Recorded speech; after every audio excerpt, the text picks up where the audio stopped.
Hey, Reliability Gang, this is Brendan Russ, and welcome to Reliability Radio, a JLO production and ReliabilityWeb.com media brand.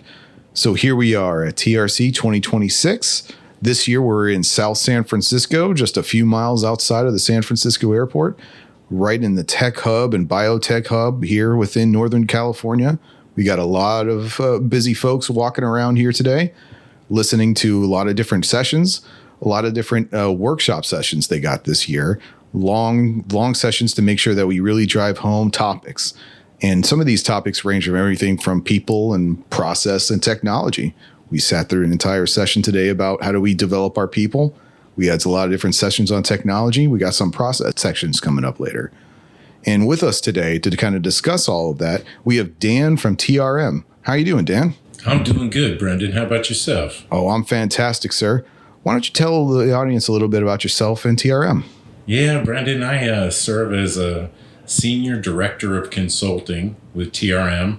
I'm also Chairman of the Board for SMRP, the Society of Maintenance and Reliability Professionals. So how are you feeling about this year's TRC, walking around? It's great. I love coming to these events. It's always nice to network with folks, especially here on the West Coast. I think, different crowd. Yeah, it's definitely a different crowd. A lot of our reliability get-ups and shows and such, take place on the East Coast, sometimes up there in the Rust Belt, because you usually see a lot of manufacturing sites. But it's refreshing to come out here and, sniff the California air and be part of the event here at the TRC. Laid back. It is very laid back, very nice. So how do you feel about the topics that you've seen here today? It's quite eye-opening to see, some of these folks and how they're adopting the best practice principles. It's in particular, it's interesting to talk to a lot of the folks in the power and utility space that have come here and are just adopting these best practices. It's really nice to see. It's not just centralized to manufacturing anymore. It's something that's being widely adopted, not only across the maintenance and reliability space, but the asset management space to a broader kind of understanding. So it's refreshing to see that. That's something that I definitely push in my role, is how, maintenance and reliability best practices complement the asset management side of things. Sometimes it's looked as two totally different sciences when they work together, they complement each other very well. Well said. I don't think I could have said that better myself, Dan, even if I tried. So as we're going through this and having these discussions, what are you seeing out there that's still something that as good as we have and as far as we've come, what's something out there that you see that we can still improve upon? Oh gosh, as we enter in this whole world of maintenance and reliability best practices, but still there's such a struggle between the IT side of things and the maintenance and reliability side of things, when it especially comes, because you don't hear of CMMS systems as much anymore. I mean, it's still a term that's commonly referred to, but everybody appears to be moving towards enterprise asset management systems, the ones like SAP, JD Edwards, the Oracle systems that are all encompassing and really intended for purchasing, supply chain, as well as the maintenance and reliability professionals. So I see that moving in that. And as you get more into that, there's always that danger that, when it becomes an IT initiative, that information from your legacy CMMS systems is just getting dumped into these EAM systems without little consideration of what a maintenance and reliability professional needs, a good bill of materials, a good asset hierarchy to get a holistic understanding of, the costs associated with, and I would put it in basic terms, right? The car's engine, the car's alternator, they're all maintainable pieces of equipment that you go out and work on, but to be able to track costs not only to that car, but the subcomponents within it. So, and I'm getting down a rabbit hole here. I say, but you asked me a simple question. That's what this is for, man. Let's go down this rabbit hole. Let's go all the way down. No, you asked me a very simple question. What frustrates me nowadays is not seeing that alignment and having IT understand that, hey, I really need to take into consideration, the tools, the reports, those sorts of things that are needed for my maintenance and reliability personnel. So I still think that that's still a problem that's out there that, needs to be addressed. Do you think it's because people's understanding of what IT is and what IT actually is supposed to do is not aligned? Like they come with this perception of what we think IT does every day. You think there's a little bit of that in play that, oh, IT's supposed to help me find a technology solution to fix my problem instead of, well, IT's main focus is to protect and facilitate the infrastructure. Yeah. I mean, is there a little bit of that in there? I think there is a little bit of that. It's almost like between maintenance and operations. You know, I see it so many times with folks out there that look at, oh, well, I call maintenance to come out and service my equipment, you know, and it's not a partnership. Whereas with the IT folks, there needs to be that partnership and a governance structure in place. So it's not just being forced on people. Like when you get a new system that, hey, this is what you get. This is what IT is going to deliver to you. We don't really think about or consider what needs to be, what tools you need for your day-to-day job. And you know, as they're going through and evaluating systems, that they evaluate these tools and they really take into consideration the best practice of the best considerations for the business rather than just, okay, we're going to force this on somebody. So when they're having those discussions, reliability or maintenance isn't even at the table, not even considered a stakeholder in using this multi-million-dollar piece of software that's going to operate their multi-million-dollar budgets. Amen. That's exactly it. That they don't have a seat at the table. They don't have a say-so. They just get a system that's shoved down their throat a lot of times. And again, if you're an IT professional and you're listening to this, I'm not real. You know, IT people are an essential ingredient to the blood flow of business, but so are maintenance and reliability folks, you know.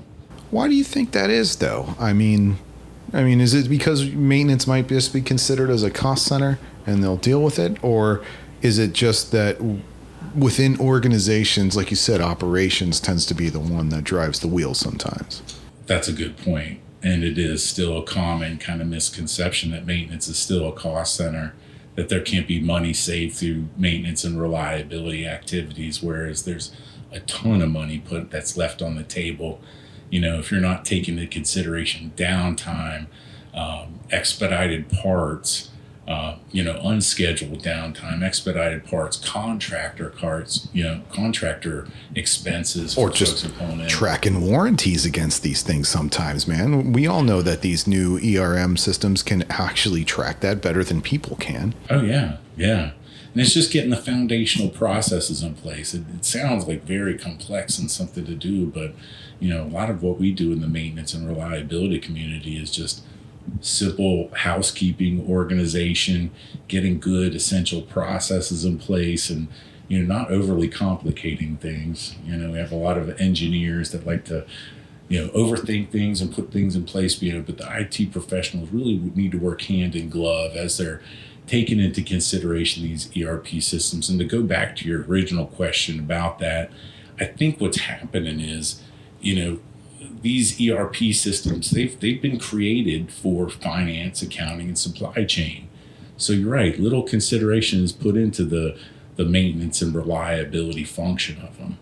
And so when it comes to the actual implementation of an SAP and a rollout of SAP, oftentimes those get neglected and they're like the last thought, you know. How can we change that? I think a lot of what you have to do is really partner with your IT organization, and as they're going in this rollout, maybe even pull in outside resources that can help, that, you know, are very well versed in data mapping and putting together a structure. So, you know, as they're making that conversion from a CMMS to a EAM system or ERP system, you know, that they're actually looking at the components that, you know, a planner needs, a reliability engineer needs, you know, at the end of the day, that's going to make them successful in their day-to-day function. So what I'm going to paraphrase something, and you let me know if I'm keeping with what you just said, Dan. Make it easy to work with you. Yes. Right? When you're dealing with IT, because they're not going to know half of what you do every day. Find a way to make it easy for the IT folks to make sure you're included. Is that about right? Yes. So is there an example of where we got that done? You know, there's a lot of different examples. You know, I'm working from the consulting side of things, right?